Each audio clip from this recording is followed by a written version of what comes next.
বাংলাদেশের সর্বশেষ গুরুত্বপূর্ণ আপডেট সংবাদে আপনাকে স্বাগত। শুরুতেই সংবাদ শিরোনাম, পরে বিস্তারিত। শুরুতেই জানিয়ে দিব বিবিসির প্রতিবেদন, বাংলাদেশ নিয়ে উভয় সংকটে ভারত, কি করবে হাসিনাকে নিয়ে মোদি।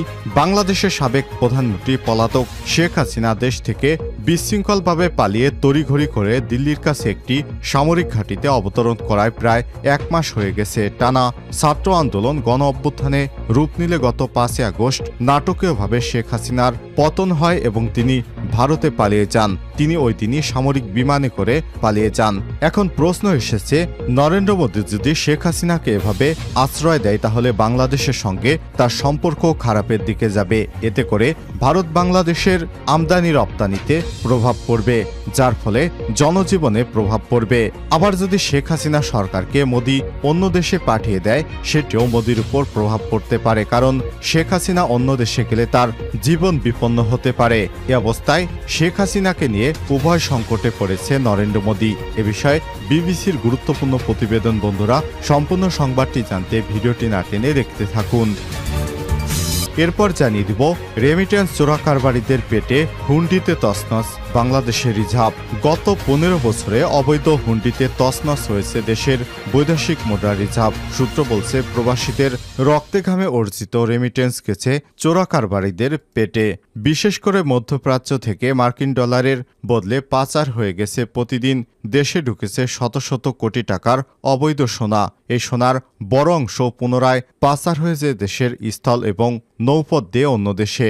এতে করে বাংলাদেশে রেমিটেন্স তো আসেনি, বরঞ্চ এই বাংলাদেশ থেকে সোনাগুলো বিদেশে পাচার করেছে। এর ফলে বাংলাদেশের রিজার্ভ তছনছ হয়ে গেছে। 45 বিলিয়ন ডলার থেকে রিজার্ভ কমে এসেছে মাত্র 10 থেকে 12 বিলিয়ন ডলারে। এমনই সর্বনাশ করেছে শেখ হাসিনার সরকারে দায়িত্বপূর্ণ ব্যক্তিরা। তারাই মূলত হুন্ডি চক্রের মূল হোতা। এরপর জানিয়ে দিব কিশোরীকে গুলি করে মরাদেহ নিয়ে গেল বিএসএফ। মৌলভীবাজারের কোলাউড়ায় ভারতীয় সীমান্তরক্ষী বাহিনী বিএসএফ এর গুলিতে সন্না দাস 16 নামের এক কিশোরীর মৃত্যু হয়েছে। গত রাতে উপজেলার শরীফপুর ইউনিয়নের লালারচক্র সীমান্ত এলাকায় এই দুর্ঘটনা ঘটে। তবে গত রাতে বিষয়টি জানাজানি হয়েছে। নিহত সন্না দাস জুড়ি উপজেলা পশ্চিম জুড়ি ইউনিয়ন কালনিগড় গ্রামের বাসিন্দা পরেন্দ্র দাসের মেয়ে সন্না 8ম শ্রেণীর ছাত্র ছিল। ভারতীয় বিএসএফ বাহিনী তাকে গুলি করে হত্যা করে তারপর তার লাশ ভারতে নিয়ে গেছে। এবারে জানাবো, ফের ঢাকায় আসছেন ডোনাল্ড। মার্কিন যুক্তরাষ্ট্রের দক্ষিণ এবং মধ্য এশিয়া বিষয়ক সহকারী পররাষ্ট্রমন্ত্রী ডোনাল্ড চলতি মাসের মাঝামাঝি সময়ে ঢাকায় আসছেন। অন্তর্বর্তীকালীন সরকারের সঙ্গে যুক্তরাষ্ট্র সম্পর্ক গড়তে ঢাকায় আসছেন তিনি। জানাবো, বৈষম্যবিরোধী ছাত্র আন্দোলন, সাংবাদিকেরাও নির্বিচারে হামলার কবলে। বৈষম্যবিরোধী ছাত্র আন্দোলনে শেখ হাসিনা সরকারের পতনের দিন বিকেলেও পুলিশ গুলি চালায়, আর সব গুলিতে অনেকেই নিহত হয়েছে। এদের কারো কারো মরাদেহের হদিস মেলেনি এখনও। এর মধ্যে গাজীপুরের কোনাবাড়ি থানা এলাকায় পুলিশের গুলিতে ওই দিন নিহত হন মোহাম্মদ হৃদয় 20 নামের এক কিশোর। এই ঘটনার দিন একটি ভিডিও অতি সম্প্রতি সামাজিক যোগাযোগ মাধ্যমে ছড়িয়ে পড়েছে। কিন্তু সেই হত্যা মামলায় আওয়ামী লীগ নেতাদের সঙ্গে স্থানীয় 5 জন সাংবাদিককে আসামি করা হয়েছে। কি আজীব দেশে আছি আমরা, যেখানে গুলি করল পুলিশ কিন্তু আসামি হলো সাংবাদিকেরা। এবং সর্বশেষ জানিয়ে দিব, বন্যার প্রভাবে চালের দাম আরও বাড়ল। বন্যার প্রভাবে সরবরাহ সংকট সহ নানা অজুহাতে নতুন করে বেড়ে চলেছে চালের দাম। মাত্র 1.5 সপ্তাহের ব্যবধানে বস্তাপ্রতি 50 কেজি চালের দাম বেড়েছে 200 থেকে 300 টাকা পর্যন্ত। শেখ হাসিনা সরকারের পতনের পর বাজারে অনেক পণ্যের দাম আগের তুলনায় কমলেও উল্টো চালের দাম বাড়ছে। এতে বিপদে পড়েছে নিম্নবিত্ত খেটে খাওয়া মানুষসহ অসংখ্য মধ্যবিত্তরা। বস্তাপ্রতি বেড়েছে 200 থেকে 300 টাকা। দাম স্থিতিশীল রাখতে সরকারকে খোলা বাজারে বিক্রি বাড়ানোর পরামর্শ। প্রিয় দর্শক, এতক্ষণ শুনছিলেন সংবাদ শিরোনাম, এবারে বিস্তারিত। তবে তার আগে বন্ধুরা, অনুরোধ থাকবে এই সংবাদটিতে একটি লাইক দিন। এই চ্যানেলে আপনি নতুন হয়ে থাকলে আমাদের সংবাদটি দেখতে দেখতে চ্যানেলটি সাবস্ক্রাইব করে রাখুন। কমেন্ট করে আপনার মূল্যবান মতামত জানিয়ে দিন বন্ধুরা, আপনি বিশ্বের কোন দেশ থেকে বা বাংলাদেশের কোন স্থান থেকে আমাদের সংবাদটি দেখছেন এবং শুনছেন। এবারে বিস্তারিত। বিবিসির প্রতিবেদন বাংলাদেশ নিয়ে উভয় সংকটে ভারত কি করবে হাসিনাকে নিয়ে মোদি।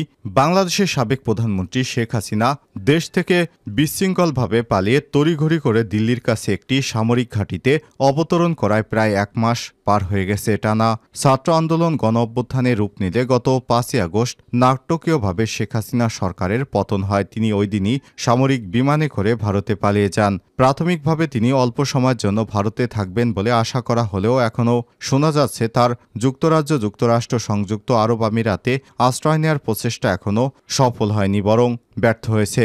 ভারতে হাসিনার অব্যাহত উপস্থিতি ঢাকার নতুন অন্তর্বর্তীকালীন সরকারের সঙ্গে একটি শক্তিশালী সম্পর্ক গড়ে তোলার ক্ষেত্রে দিল্লির জন্য চ্যালেঞ্জ তৈরি করেছে।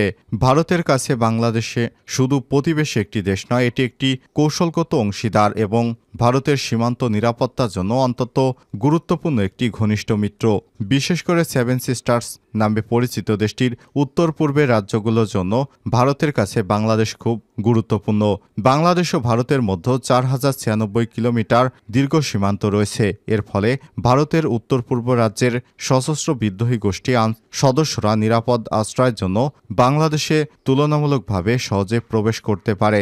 2009 সালে শেখ হাসিনা আওয়ামী লীগ ক্ষমতায় আসার পর ভারতেই জাতিগত স্বাধীনতাকামী গোষ্ঠীগুলোকে দমন করে। এছাড়াও ভারতের সঙ্গে কয়েকটি সীমান্তে বিরোধ বন্ধুত্বপূর্ণভাবে মীমাংসা করে হাসিনা। কিন্তু শেখ হাসিনা পালিয়ে যাওয়ার পর এখন নরেন্দ্র মোদী যদি বাংলাদেশের সাথে আগের যে সম্পর্ক খারাপ পর্যায়ে যায়, তাহলে ভারতের নিরাপত্তার জন্য সেটি অত্যন্ত হুমকি হয়ে দাঁড়াবে। এ কারণে ভারত সরকার এখন শেখ হাসিনাকে, অর্থাৎ তার দীর্ঘদিনের মিত্রকে সে কোনোভাবে দিল্লিতে রাখতে পারতেছে না, আবার অপরন্ত পক্ষে বাংলাদেশের সাথে সম্পর্ক খারাপও করতে পারছে না। সুতরাং দুই দিক বিবেচনায় মোদি এখন উভয় সংকটে রয়েছে। রেমিটেন্স চোরাকারবারিদের পেটে আর হুন্ডিতে তছনছ বাংলাদেশের রিজার্ভ। গত 15 বছরে অবৈধ হুন্ডিতে তছনছ হয়ে গেছে দেশের বৈদেশিক মুদ্রা রিজার্ভ। সূত্র বলছে, প্রবাসীদের রক্তে ঘামে অর্জিত রেমিটেন্স গেছে চোরাকারবারিদের পেটে। বিশেষ করে মধ্যপ্রাচ্য থেকে মার্কিন ডলারের বদলে পাচার হয়ে প্রতিদিন দেশে ঢুকেছে শত শত কোটি টাকার অবৈধ সোনা। এ সোনার বড় অংশ পুনরায় পাচার হয়েছে দেশের স্থল এবং নৌপথে অন্য দেশে।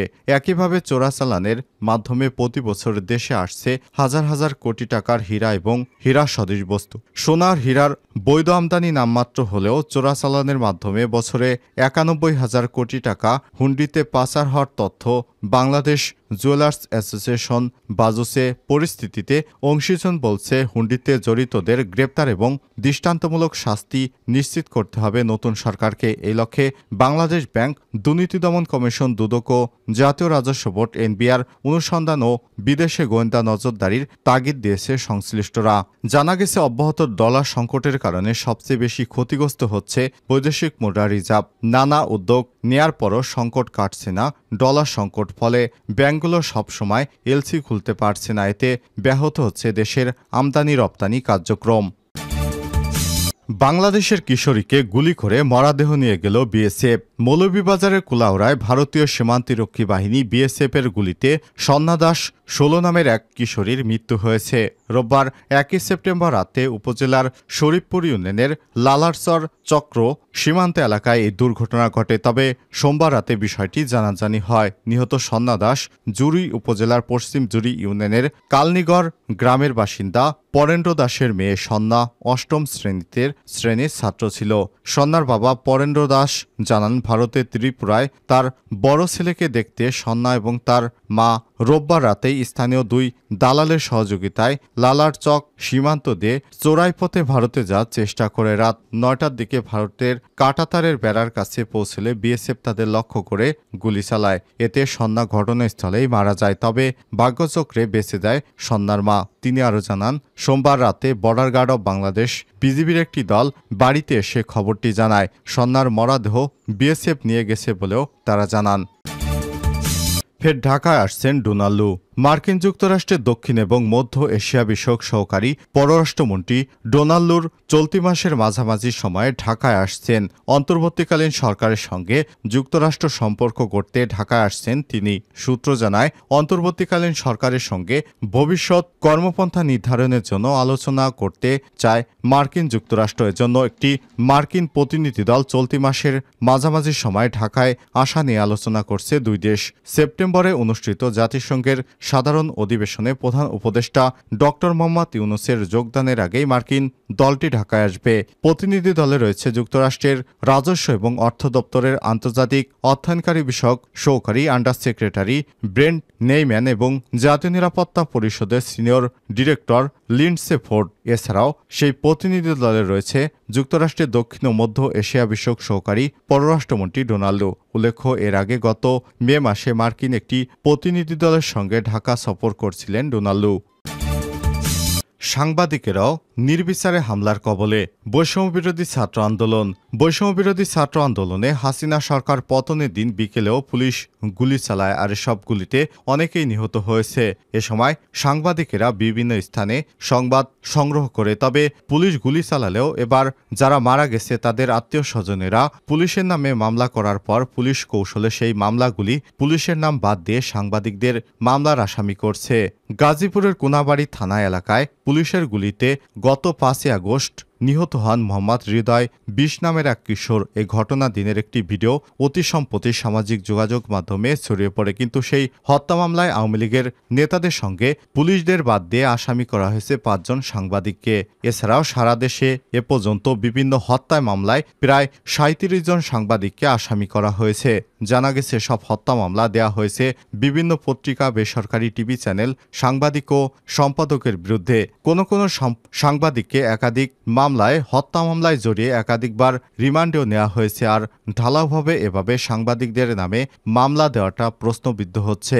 মানবাধিকার সাংস্কৃতিক ফাউন্ডেশন MSF ও কালের কণ্ঠের অনুসন্ধানে এসব তথ্য উঠে এসেছে।